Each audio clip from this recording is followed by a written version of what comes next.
ప్రభునందు ప్రియమైన దేవుని బిడ్డలారా, దేవుని మహాప్రేమను బట్టి ఆరాధనని ప్రార్థనతో ప్రారంభించుకుందాం. స్తోత్రం తండ్రి, పరిశుద్ధుడైన దేవుడు, సర్వశక్తిమంతుడైన దేవుడు, జాలిగల దేవుడు, మహామహిమ ప్రభావములు కలిగిన మా తండ్రి, మీ స్తోత్రాలు నాయన. మీ దివ్యమైన వాక్యము నాయన నీ బిడ్డలకు అవసరమైన రీతిలో మీరు మాట్లాడండి ప్రభువా. దీనదాసుని నన్ను కరుణించి మీ వాక్యపు వెలుగులో నడిపించండి. బిడ్డలందరూ మీ వాక్యాన్ని విని ఆశీర్వాదం పొందినట్లుగా, ఆత్మలో ఆశీర్వాదము పొందినట్లుగా కృప చూపమని యేసయ్య పరిశుద్ధ నామాన్ని బట్టి ప్రార్థించి వేడుకొనుచున్నాము తండ్రి గారు. ఆమేన్. ఈ సమయంలో జెసికా ఒక పాట పాడిన తరువాత వాక్యాన్ని విందాం.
హల్లెలూయా.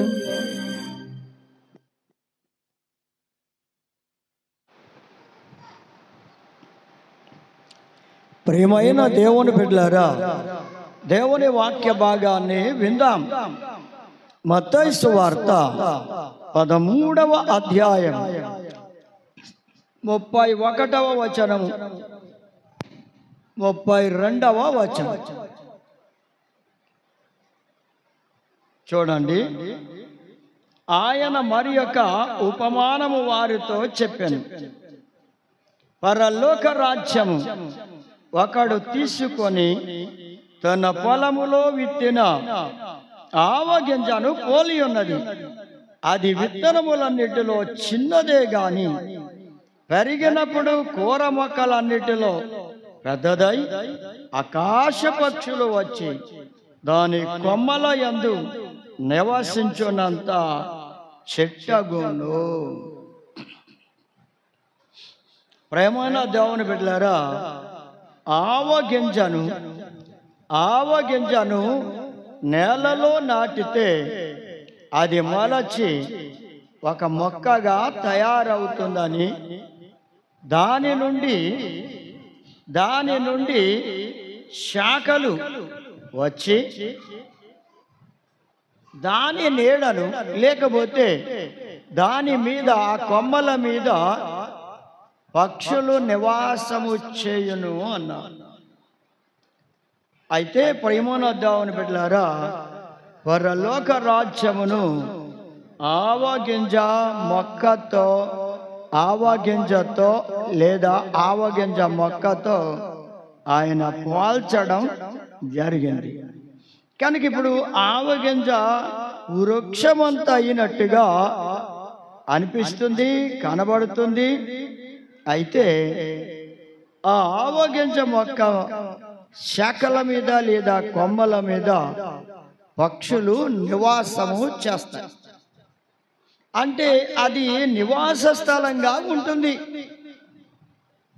పరలోక రాజ్యము ఆవగింజను పోలి ఉంది గనుక పరలోక రాజ్యములో ప్రియమైన దేవుని బిడ్డలారా, ఎవరు ప్రభు అయిన యేసుక్రీస్తు వారి యందు విశ్వాసం ఉంచుతారో వాళ్ళందరూ కూడా ఆయన రాజ్యములో నివాసం ఉంటారు. అందుకని ప్రభు అంటున్నాడు, పరలోక రాజ్యము ఆవగింజను లేదా ఆవగింజ మొక్కను పోలి ఉంది గనుక నివాస స్థలముగా ఉన్నది. దేవుని బిడ్డలకు నివాస స్థలముగా ఉన్నది పరలోక రాజ్యం. యోహాను సువార్త 14వ అధ్యాయములో ఏమని చెప్పబడింది అంటే, నా తండ్రి ఇంట అనేక నివాసములు కలవు, కనుక అది నివాస స్థలముగా ఉంది పరలోక రాజ్యము.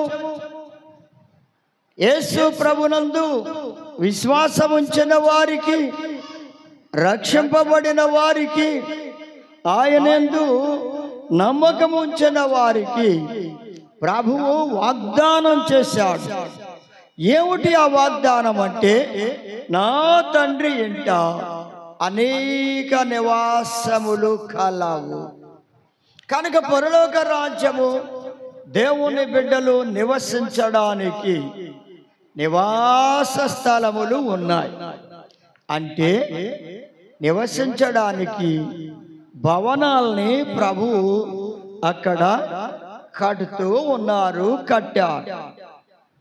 అందుచేత ప్రియమైన దేవుని బిడ్డలారా, యేసు ప్రభునందు విశ్వాసం ఉంచిన మీ జీవితంలో దేవుడు మీకు పరలోక రాజ్యాన్ని నివాస స్థలంగా ఏర్పాటు చేసి నివాసములను మీ కొరకు ఏర్పాటు చేశాడు.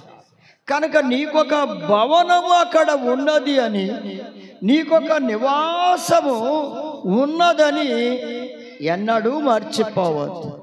ఆ మహాప్రభువు ప్రేమించి నిన్ను రక్షించి నీ కొరకు నివాసమును ఏర్పాటు చేశాడు. ఈ లోకములో ఉన్న తల్లిదండ్రులే తమ పిల్లలకు తమ బిడ్డలకు నివాస స్థలములను ఇస్తూ ఉంటారు. ఎందుకు అంటే మేము కనుక్కున్నాం, పిల్లల్ని పెంచుకున్నాం, ఈ పిల్లలకు మేము నివాసమన్నా ఇవ్వకపోతే వాళ్ళు ఎక్కడ నివసిస్తారు అని తల్లిదండ్రులు పిల్లల కొరకు నివాసములను ఏర్పాటు చేస్తారు. అలాగే పరమ తండ్రి మన తండ్రి పరమ తండ్రి మనకు కూడా నివాసములను ఏర్పాటు చేశాడు. ఆ నివాసములు నీకోసమే ఆయన నివాసమును ఏర్పాటు చేశాడని, ఏదో ఒక రోజున ఈ లోకాన్ని మనము విడిచిపెట్టడం తప్పదు. విడిచిపెట్టిన తరువాత ఆయన ఏర్పాటు చేసిన ఆ నివాస స్థలములోనికి వెళ్ళి అక్కడ ఆయనతో నివసిస్తాం. ఈ గొప్ప భాగ్యము ప్రభువు నీకు ఇవ్వడానికి ఇష్టమయ్యి నీకొక గొప్ప వాగ్దానం చేశాడు. ఆయన వాగ్దానం చేసిన వాడు నమ్మదగిన వాడు, ఆయన మాట తప్పని వాడు. నీకు ఆ నివాసాన్ని ప్రసాదిస్తాడు. ఆ నివాసం నీ జీవితంలో ఎల్లప్పుడూ ఉండేది. భూమి మీద నివాసములు ఏదో ఒక రోజున శిథిలమైపోతాయి, కానీ ఎన్నో గొప్ప గొప్ప మేడలు, అలాగే మరి కోటలు, రాజుల కోటలు ఎన్నో శిథిలమైపోయాయి. ఈనాడు ప్రియమైన దేవుని బిడ్డలారా, మనం కూడా చూస్తూ ఉన్నాం. మన కళ్ళ ముందు అనేక నివాసాలు శిథిలమైపోవడం మనం చూస్తూ ఉంటాం. అయితే దేవుని వాక్యం అంటుంది, కొరింథీయులకు రాసిన 2వ పత్రికలో 5వ అధ్యాయములో ఏమని ఉంది అంటే, ఈ భూమి మీద మన గుడారము ఎల్లప్పుడూ ఉండేది కాదు, అది శిథిలమైపోయే గుడారమే. మన గుడారము శిథిలమైపోయేది, అది ఎప్పుడు ఉండేది కాదు. అంటే మానవుని యొక్క శరీరం ఎప్పుడు ఉండేది కాదు, అది కొంతకాలమే భూమి మీద ఉంటుంది. ఆ తరువాత ఆయన పిలిస్తే వెళ్ళిపోవలసిందే. ఇలాంటి గొప్ప వ్యక్తి అయినా, పేదవాడైనా, ధనవంతుడైనా, బలవంతుడైనా, ఆరోగ్యవంతుడైనా, అనారోగ్యవంతుడైనా వెళ్ళిపోవలసిందే. ఇది శిథిలమైపోయే గుడారం. గుడారం అంటే ఇల్లు. మన దేహం అనే ఇల్లు కూడా శిథిలమైపోతుంది. ఇది మట్టితో నిర్మించబడింది. ఈ మట్టి ఏదో ఒక రోజున మట్టిలో కలిసిపోవలసింది. అందుచేత ప్రియమైన దేవుని బిడ్డలారా, చేతులతో నిర్మించబడని గుడారం ఉంది. చేతులతో నిర్మించబడని గుడారము, అది దేవుని చేత ఏర్పాటు చేయబడిన గుడారమే. నీ శరీరములో దేవుడు ఉంచిన ఆత్మ. ఆ గుడారం మాత్రం ఎన్నడూ నశించిపోదు, అది శిథిలము అవ్వదు. అది ఆయనదే గనుక, ఆయనే ఇచ్చాడు గనుక మరలా తిరిగి ఆయన యొద్దకే ఆ ఆత్మ వెళ్ళిపోతుంది. ప్రసంగి గ్రంథములో కూడా 12వ అధ్యాయములో ఆ మాటలు స్పష్టంగా చెప్పబడుతున్నాయి. అందుచేత ప్రియమైన దేవుని బిడ్డలారా, మన్నైనది వెనుకటి వలనే మన్నైపోతుంది. ఆత్మ దేవునిది గనుక మరలా దేవుని యొద్దకు వెళ్ళిపోతుంది అన్నాడు. అది శిథిలమయ్యే గుడారం కాదు కనుక మన గుడారము భూమి మీద శిథిలమైపోయేది. కానీ శిథిలమవ్వని గుడారము వలె మనము పరలోక రాజ్యములో ప్రవేశించడానికి దేవుని యందు నమ్మకం ఉంచి విశ్వాసం ఉంచితే ఆ నివాసాన్ని దేవుడు మనకి అనుగ్రహిస్తాడు. అందుకని ఆయన నివాసములు కలవు అన్నాడు. అంటే ఒక్కొక్కరికి ఒక్కొక్క నివాస స్థలాన్ని ఆయన ఏర్పాటు చేశాడు. కనుక ఆ నివాస స్థలము నీ కొరకు ఏర్పాటు చేశాడు. కనుక నీవు ధన్యుడవే. నీవు ధైర్యం తెచ్చుకొని ఆ నివాసము నా కొరకు ఉంది అని దాని కొరకు నిరీక్షణతో నీవు ఈ లోకములో ప్రభు కొరకు నమ్మకంగా జీవించాలి. అందుచేత ప్రియమైన దేవుని బిడ్డలారా, ఇంకా ఏమంటున్నాడు అంటే మార్కు సువార్త 4వ అధ్యాయం 32వ వచనంలో ఏమని చెప్పబడింది అంటే, ఆవగింజ నేలలో నాటితే అది మొక్క అయింది, మొలిచింది. మొలకెత్తిన తరువాత అది ఎదిగి పెద్దదయ్యి కూర మొక్కలన్నిటిలో పెద్దదిగా వృక్షంలాగా అది తయారైంది. అంటే కూర మొక్కలన్నిటిలోనూ పెద్దది. అలా అది చిన్న గింజ అయినా కానీ పెద్ద మొక్కగా తయారైతే దాని నీడను ఆకాశ పక్షులు విశ్రమిస్తున్నాయి. ఒకటి నివాసమునిస్తుంది ఆవ చెట్టు, ఆవగింజ మొక్క. రెండవది నీడనిస్తుంది. ప్రేమను దేవుని బిడ్డలారా, ప్రభువు రాజ్యములో ప్రభువు నీకు నీడగా ఉండేవాడు. ఆయన నీకు నీడనిస్తున్నాడు. ఆయన చూడండి, కీర్తన గ్రంథం 91లో మొదటి వచనం నుండి చూస్తే అక్కడ మీకు కనబడుతుంది. మహోన్నతుని చాటున నివసించువాడే సర్వశక్తుని నీడను నివసించువాడు ధన్యుడు. కనుక నీవు ధన్యుడవు సోదరి సోదరుడా. ఆయన నీకు నీడగా ఉంటున్నాడు. ప్రభువు నీకు నీడగా ఉంటే చాలు. చాలా మంది మాకు నీడ లేదండి, మాకు నీడగా ఎవరు మాకు నీడగా లేరండి అని చెప్పుకుంటూ వస్తారు లోకములో. కానీ ప్రభు అంటున్నాడు, నేను నీకు నీడగా ఉంటాను, నా నీడను మీరు విశ్రమించండి అని గొప్ప వాగ్దానం చేశాడు ప్రభు. ఆయన రాజ్యములో చేరి ఆయన నీడను మీరు విశ్రమించాలి, విశ్రమిస్తారు. ఈ గొప్ప భాగ్యం ప్రభువు నీకు ఇవ్వడానికి ఆయనకి ఇష్టమైంది. అందుకే ప్రభు అన్నాడు, చిన్న మంద భయపడకుడి, మీ తండ్రికి మీకు రాజ్యం ఇవ్వడానికి. ఏ రాజ్యం ఇవ్వడానికి? పరలోక రాజ్యం. ఆవగింజ దేనిని పోల్చాడు? ఆవగింజ మొక్కను, పరలోక రాజ్యాన్ని. కనుక పరలోక రాజ్యాన్ని మీకు ఇవ్వడానికి ఆయనకి ఇష్టమై ఉన్నది. కాబట్టి ఆయన మీకు నీడగా ఉంటాడు. ఆయన నీడను మీరు విశ్రమించడానికి ఏదో ఒక రోజున అక్కడికి వెళ్ళడం ఖాయం. ఆ నీడ మనకుంటే చాలు. ఆయన నీడను మనం ఆశ్రయిస్తే చాలు. మరి ఆయన నీడను ఆశ్రయించి ధన్యుడు అవడానికి ఇష్టపడుతున్నావా సోదరి సోదరుడా? ఆ నీడ నీకు కావాలి. ఒకటి నివాసం, రెండు నీడ. ఆయన నీడను విశ్రాంతి కలుగుతుంది. ఆయన నీడను ఏం కలుగుతుందండి? ఆయన నీడను ఆశ్రయిస్తే విశ్రాంతి కలుగుతుంది. ఈ లోకములో పనుల భారం వల్ల లేదా శరీర వ్యాధుల వల్ల శోధనలు, బాధలు, కష్టాలు, అనేకమైన ఇబ్బందుల వల్ల మనుషులకు ఏముండడం లేదు? విశ్రాంతి ఉండడం లేదు.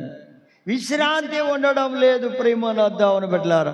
కానీ ప్రభు యొక్క నీడను, మహోన్నతుడైన దేవుని నీడను గనక నీవు ఆశ్రయిస్తే నీకు విశ్రాంతి కలుగుతుంది. కాదు నిత్య విశ్రాంతి అన్నాడు. ఇక ఆ విశ్రాంతిని ఎవరు నీ యొద్ద నుండి తీసివేయలేరు. ఆ నిత్య విశ్రాంతిలో మీరు విశ్రాంతి పొందుతారు. ఇక దేనిని గూర్చిన ఆలోచన, దేనిని గూర్చిన టెన్షన్, దేనిని గూర్చిన ఇబ్బంది, దేనిని గూర్చిన బాధలు మీకు ఉండవు అక్కడ. అలాంటి గొప్ప నీడనిచ్చేవాడు ప్రభు అయిన యేసుక్రీస్తు వారు. ఇక మూడవది ఏమిటంటే, ప్రియమైన దేవుని బిడ్డలారా, ఆవ చెట్టు పరలోక రాజ్యానికి సాదృశ్యంగా ఉంది గనుక వ్యాధులను నయము చేయడానికి ఔషధంగా పనిచేస్తుంది. ఆ మొక్క ఎలా పనిచేస్తుందంటే, వ్యాధులను నయము చేయడానికి, వ్యాధులను స్వస్థపరచడానికి, వ్యాధులను బాగు చేయడానికి అది ఔషధంగా పనిచేస్తుంది. అందుకే పరలోక రాజ్యము ప్రభువును సూచిస్తుంది. పరలోక రాజ్యము అంటే ప్రభువునే సూచిస్తుంది కనుక ప్రభువే పరలోక రాజ్యము, పరలోక రాజ్యమే ప్రభు. కనుక ఇక్కడ ఆవ చెట్టు ప్రభు అయిన యేసుక్రీస్తు వారిని సూచిస్తుంది. ఈయన రోగులకు వైద్యుడు. మూడవ మాట ఏమిటండి? ఈయన రోగులకు వైద్యుడు. ఆయన రోగములను బాగు చేయగలిగిన శక్తి కలిగిన దేవుడు. ఆయన రోగులకు వైద్యుడు. అందుకే ప్రభువు దగ్గరకి అనేక మంది రోగులు వచ్చి స్వస్థత పొందారు. అనేక మందిని ప్రభు బాగు చేశారు. ఈనాటికి కూడా మరి ప్రభువును జ్ఞాపకం చేసుకుంటూ ఆయన పేరట ప్రార్థన చేస్తూ ఉంటే అనేక మంది రోగులు బాగుపడుతున్నారు, స్వస్థత పొందుతున్నారు. ఆయన రోగులకు వైద్యుడు. ఆయన రోగములను నయము చేసేవాడు, స్వస్థపరిచేవాడు. అందుకే ప్రభు అన్నాడు, నిన్ను స్వస్థపరచు యెహోవాను నేనే. నిర్గమకాండం 15వ అధ్యాయం 26వ వచనములో ఉంది. కనుక స్వస్థపరిచేవాడు ఆయనేనండి. ప్రేమైన దేవుని బిడ్డలారా, స్వస్థపరిచే శక్తి కలిగిన వాడు రోగులను. ఇలాంటి రోగమైనా బాగుపడుతుంది, ఎలాంటి రోగమైనా తగ్గిపోతుంది. ప్రభు స్వస్థపరచగలిగిన శక్తిమంతుడు. కనుక ఇలాంటి రోగమైన ప్రభు అయిన యేసుక్రీస్తునందు నీ విశ్వాసం ఉంచితే నీ వ్యాధి నుండి నీవు బాగుపడతావు. ప్రభు నిన్ను స్వస్థపరుస్తాడు, నీకు ఆరోగ్యం కలుగుతుంది.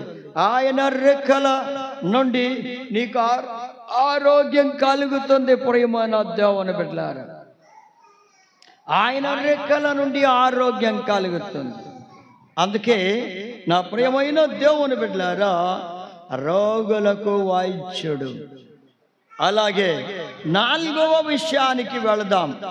4వ విషయం ఏమిటంటే, ఈ ఆవ చెట్టు ప్రభు అయిన యేసుక్రీస్తు వారిని సూచిస్తుంది. ఆ ఆవ చెట్టు చూడండి ఏమిటంటే, కీటకాలు, విషపూరితమైన కీటకాలు ఉంటాయి. అలాంటి కీటకాలని, వాటి విషాన్ని విరిచివేయగలిగిన శక్తి కలిగినది ఆవ చెట్టులో ఉంది. ఆ శక్తి ఆవ చెట్లు ఏముంది? విషపూరితమైన కీటకాలు ఉన్నాయి. ఆ కీటకాల విషాన్ని విరిచివేస్తారు. ప్రభు అయిన యేసుక్రీస్తు వారు ఆవ చెట్టును పోలి ఉన్నారు గనుక ఆయన పాపం అనే విషయాన్ని, ఏమిటండి ఇది?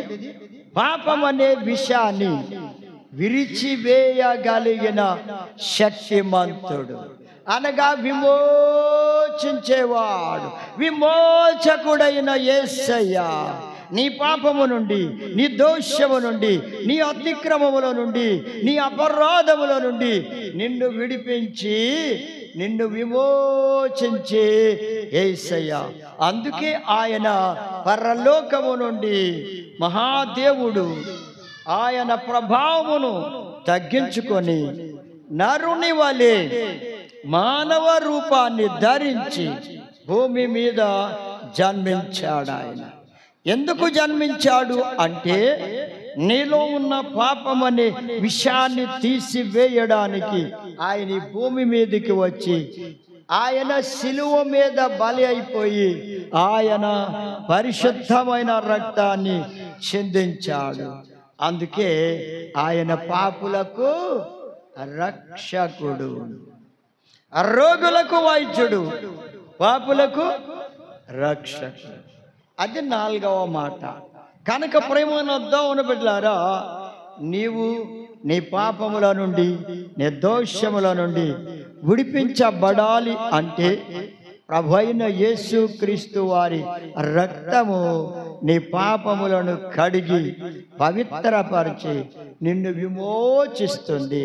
అలాంటి వాడు ప్రభువైన యేసుక్రీస్తు వారు. కనుక ప్రేమనొద్దామని బిడ్డలారా, అందుకే ప్రభు అన్నాడు, ఒక మాట చెప్పాడు. మత్తయి సువార్త 17వ అధ్యాయం 21వ వచనములు అన్నాడు, ఆవగింజంత విశ్వాసం మీకుంటే. ఇంత విశ్వాసం చాలా తక్కువ. ఆవగింజ చాలా చిన్నది. దేవునికి స్తోత్రం. ఆవగింజ చాలా చిన్నది. ఆ చిన్న గింజంత విశ్వాసం గనక ఉంటే ఈ చెట్టును వెళ్ళి వేరే చోటు నాటబడమంటే నాటబడుతుంది. ఎంత విశ్వాసం నీకు ఉండాలి? చిన్న గింజంత విశ్వాసం ఉన్నా నీవు ఈ మొక్కను వెళ్ళి వేరే చోట నాటుకో అంటే వెళ్ళి నాటుకుంటుంది. ఈ కొండను వెళ్ళి సముద్రంలో పడమంటే సముద్రంలో పడుతుంది. అంటే యేసుక్రీస్తు ప్రభునందు విశ్వాసం ఉంచాలి. ఎంత విశ్వాసం? ఆవగింజంత విశ్వాసం ఉంచితేనే ఇంత గొప్ప గొప్ప కార్యాలు ఆయన జరిగిస్తానని చెప్తున్నాడు. మరి ఆవగింజంత విశ్వాసం మీరు కలిగి ఉంటే ధన్యులవుతారు. కనుక మొదటి మాట ఏమిటి? ఆవగింజ మొక్క వచ్చిన మొక్క కొమ్మలు నివాస స్థలంగా ఉన్నాయి. రెండవది, ఆ మొక్క ఆకాశ పక్షులకు కొమ్మలు నీడనిస్తున్నాయి పక్షులకు. మూడవది, వ్యాధులకు ఔషధంగా పనిచేస్తుంది. అంటే రోగులకు వైద్యుడిగా ఉన్నాడు ప్రభు. నాలుగవది ఏమిటంటే విషపూరిత కీటకాల విషాన్ని విరిచివేస్తుంది. నాలుగవది, ప్రభు అయిన యేసుక్రీస్తు వారు మానవుని యొక్క పాప దోషములను, ఆ పాప దోషములనే విషయము నుండి విరిచివేయగలిగిన, విమోచించగలిగిన దేవుడు. ఇలా ప్రేమను దేవుని బిడ్డలారా, ఆవగింజ మొక్క, ఆవగింజ ప్రభు అయిన యేసుక్రీస్తు వారిని సూచిస్తూ ఉంది. ఆయన యందు నీవు ఆవగింజంత విశ్వాసం ఉంచితే నీవు ధన్యుడు అవుతావు. నీకోసం పరలోకములో దేవుడు నివాస స్థలములను కట్టాడు, ఇంకా కడుతున్నాడు, ఏర్పాటు చేస్తూ ఉన్నాడు. ఆయన నీడను నీవు నివసిస్తే నీవు ధన్యుడు అయ్యి విశ్రాంతిని పొందుతావు. మూడవది, ఆయన నీ రోగములన్నీ స్వస్థపరిచే రోగులకు వైద్యుడు. నాలుగవది, ఆయన నీ పాప దోషముల నుండి నిన్ను విడిపించే ఎవరండి? ఆయన లోక రక్షకుడు, పాపుల రక్షకుడు. కనుక ప్రేమనొద్దామని బిడ్డలారా, ఇంకా నీ జీవితంలో ఏ బలహీన స్వభావములో, అపవిత్రతలో, పాపములో ఉన్నావో వాటిని ప్రభు దగ్గర ఒప్పుకొని విడిచిపెడితే నీ పాపంలో నుండి నిన్ను విమోచించి రక్షిస్తాడు. నీకు నివాసము నీడ ఆయనే ఉంటాడు. ఆయనే నీకు నీడగా ఉంటాడు. ధన్యుడవు ధన్యురాలవుతావు. దేవుడి వాక్యం దీవించుగాక. స్తోత్రము నాయన. పరిశుద్ధుడైన దేవుడు, మీ మహాప్రేమను బట్టి కృపను బట్టి మీ పాద సన్నిధికి వచ్చిన మమ్మను జ్ఞాపకం చేసుకోండి. బిడ్డలు వాక్యం విన్నారు. విన్న వాక్య ప్రకారం జీవించడానికి వాక్యాన్ని హృదయంలో భద్రం చేసుకొని మీ కొరకు ఆవగింజంత విశ్వాసం ఉంచితే మీ యందు గొప్ప కార్యాలను చూస్తారని, నిత్య జీవములో ప్రవేశిస్తారని, నివాస స్థలాల్ని మీరు వారికి ఇస్తారని విన్నాం ప్రభువా. పాపము నుంచి విడిపించే దేవుడని విన్నాం. అందుకు మీకు స్తోత్రాలు చెల్లిస్తున్నాం. వాక్యం బిడ్డల్లో ఫలింపచేయండి. అనేక ఆత్మలను రక్షించే మహిమ ఘనత ప్రభావాలు పొందండి. బిడ్డలందరినీ దీవించి ఆశీర్వదించమని యేసయ్య పరిశుద్ధ నామమును బట్టి ప్రార్థించేవాడు కొనుచున్నాం తండ్రి. ఆమేన్. మన తండ్రి అయిన దేవుని ప్రేమ, ప్రభు అయిన యేసుక్రీస్తు వారి కృప, పరిశుద్ధాత్మ అన్యోన్య సహవాసం బిడ్డలందరికీ సదాకాలం తోడై నడిపించును గాక. ఆమేన్.